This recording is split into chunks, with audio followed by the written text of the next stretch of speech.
हर हर महादेव। आइए जानते हैं क्यों है भगवान को नंदी इतना प्रिय। कैसे बना नंदी भगवान शिव का वाहन। नंदी भगवान को सभी भक्त गणों में इतना प्रिय क्यों है। एक ऐसा मंदिर जहां पर नंदी भगवान शिव के साथ विराजमान नहीं है।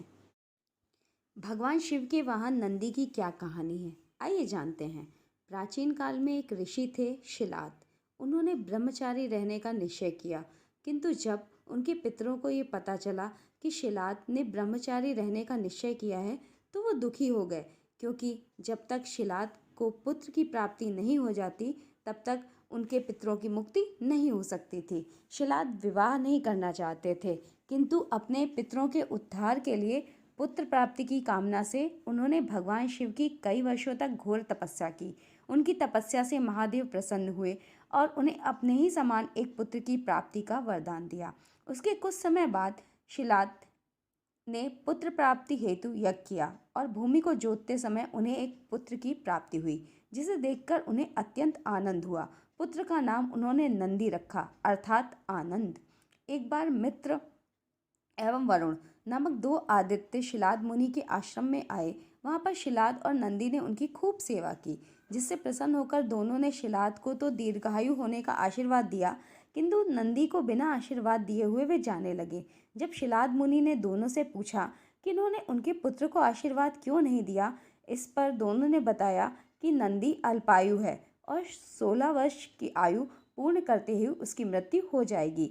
यह सुनकर शिलाद पाप करने लगे। तब उन्होंने नंदी को महादेव की तपस्या करने को कहा। फिर नंदी ने महादेव की कठोर तपस्या की, जिससे महारुद्र प्रसन्न हो गए, उसे दर्शन देने आए। जब उन्होंने वरदान मांगने को कहा तो नंदी ने उन्हें सदैव उनके सानिध्य का वरदान मांगा। तब महादेव ने उसे अमरता का वरदान दिया और अपने वाहन के रूप में स्वीकार किया। नंदी वहीं से महादेव के साथ कैलाश को चले गए और उनकी सेवा में रम गए। जब शिलाद को ये पता चला कि भगवान शिव की कृपा से उनका पुत्र अजर अमर हो गया है तो वे अत्यंत प्रसन्न हुए। महादेव की सेवा करते हुए नंदी को बहुत दिन बीत गए और शिलाद अत्यंत वृद्ध हो चुके थे। तब वे अपने पुत्र से मिलने कैलाश पहुंचे। नंदी अपने पिता को देखकर बड़े प्रसन्न हुए और उनकी खूब सेवा की। तब शिलाद ने उनसे साथ चलने को कहा, किंतु नंदी ने उनकी आज्ञा यह कहकर ठुकरा दी कि उनके जीवन का उद्देश्य केवल भगवान शिव की सेवा करना ही है। तब शिलाद मुनि ने भगवान शिव से प्रार्थना की कि अब इस वृद्धावस्था में वे उनके पुत्र को उनके साथ भेज दें। यह सुनकर भगवान शंकर ने अपने पिता के साथ जाने की उन्हें आज्ञा दे दी। नंदी महादेव की आज्ञा मानने को विवश थे, इसी कारण भरे मन से वे शिलाद के साथ लौट तो गए, किंतु उनके प्राण कैलाश में ही रह गए। अपने आराध्य से दूर होने के कारण नंदी की तबीयत दिन प्रतिदिन बिगड़ने लगी। तब शिलाद ने उनका विवाह मारुत कन्या श्वेता से करवा दिया, ताकि गृहस्थ जीवन में वे रम जाएं। किंतु इसका नंदी के स्वास्थ्य पर कोई प्रभाव नहीं पड़ा और वे शीघ्र ही मरणासन अवस्था में पहुंच गए।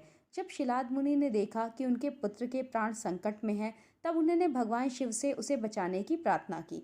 अपने भक्त को इस अवस्था में देखकर वे तुरंत आश्रम पहुंचे और नंदी को स्वस्थ कर दिया। तब शिलाद मुनि समझ गए कि नंदी महादेव के बिना जीवित नहीं रह सकता, इसलिए उन्होंने स्वेच्छा के साथ कैलाश जाने की आज्ञा दे दी। एक बार महादेव देवी पार्वती के साथ अनंतपुर में थे और उन्होंने नंदी को द्वार की रक्षा में रहने को कहा। तभी वहां महाराज भृगु आ गए और महादेव के दर्शनों की इच्छा जताई, किंतु नंदी ने उनसे कहा कि महादेव की आज्ञा के अनुसार वे द्वार से नहीं हट सकते। इस पर महर्षि भृगु क्रुद्ध हो गए और उन्होंने नंदी को श्राप दिया कि वो जल्दी ही किसी के हाथों परास्त होगा। जब भगवान बाहर आए तो नंदी की स्वामी भक्ति से बड़े प्रसन्न हुए और उसे समस्त शिवगणों का अधिपति बना दिया और नंदीश्वर की उपाधि दी। कुछ काल के बाद राक्षस राज रावण कैलाश पहुंचा और नंदी ने उसे रोका।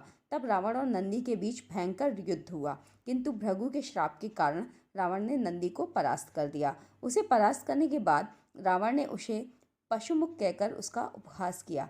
तब नंदी ने रावण को श्राप दिया कि किसी पशुमुख के कारण ही उसका विनाश होगा। उसी श्राप के कारण महादेव ने हनुमान के रूप में रुद्र अवतार लिया और समस्त लंका को जलाकर भस्म कर दिया। नंदी को स्वामी भक्ति के साथ साथ बल और कर्मठता का भी प्रतीक माना गया है। श्री राम के अश्वमेध यज्ञ के जब श्री राम की सेना ने वीरमणि राज्य पर आक्रमण किया तो शिवगणों के साथ उनका भयानक द्वंद्व हुआ। इस द्वंद्व में नंदी ने स्वयं हनुमान को शिवास्त्र से बांध दिया था।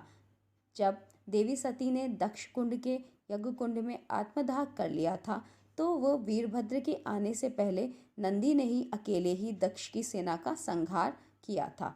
यही नहीं, कई जगह इस बात का भी वर्णन मिलता है कि श्री गणेश और कार्तिकेय को अपनी पहली युद्ध शिक्षा नंदी से ही प्राप्त हुई है। एक कथा के अनुसार देवी पार्वती ने शिव से वेदों का रहस्य जानने का अनुरोध किया। ये ज्ञान इतना ज़्यादा गूढ़ और रहस्यमयी था कि भगवान शिव देवी पार्वती को लेकर अमरनाथ की गुफा में गए ताकि देवता भी इस रहस्य को ना जान सके। मार्ग में वे चंद्र, वासुकी आदि सभी चीज़ों का त्याग करते गए। गुफा पर पहुंचकर वे नंदी को भी वहीं छोड़ते हुए कहते हैं कि वत्स, मैं तुम्हें सबसे अंत में त्याग रहा हूँ क्योंकि तुम मुझे सबसे अधिक प्रिय हो।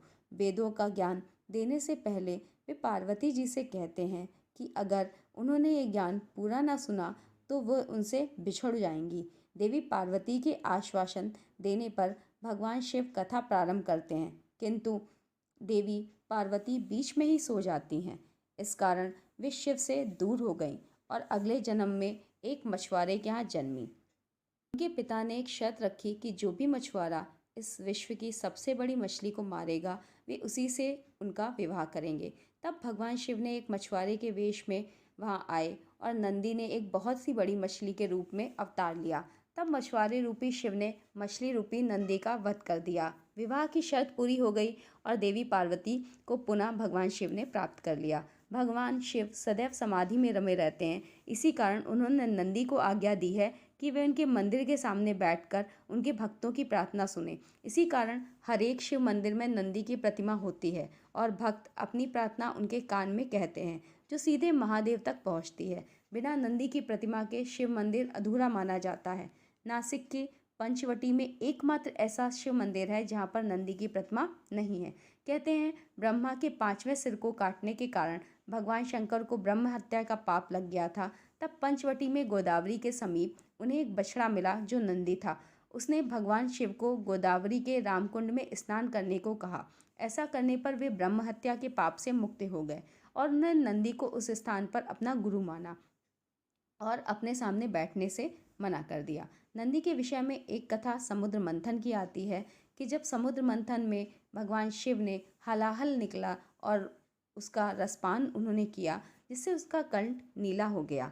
हलाहल पीते ही समय कुछ बूंदें धरती पर भी गिर गईं। जब नंदी ने महादेव का कंठ देखा तो उन्हें बड़ा ही दुख हुआ। उसने जमीन पर पड़ी हलाहल की बूंदों को अपनी जीभ से साफ कर दिया और इसे देखकर सभी हैरान रह गए। और जब नंदी से इसका कारण पूछा गया तब नंदी ने कहा कि जिस कष्ट को उनके स्वामी ने ग्रहण किया है वही कष्ट उन्होंने भी ग्रहण किया। इसे देखकर देव एवं दैत्यों ने एक स्वर में नंदी की प्रशंसा की। यदि आपको यह वीडियो पसंद आया हो तो वीडियो को प्लीज़ लाइक, शेयर और करें तथा हमारे चैनल को सब्सक्राइब करना ना भूलें। धन्यवाद।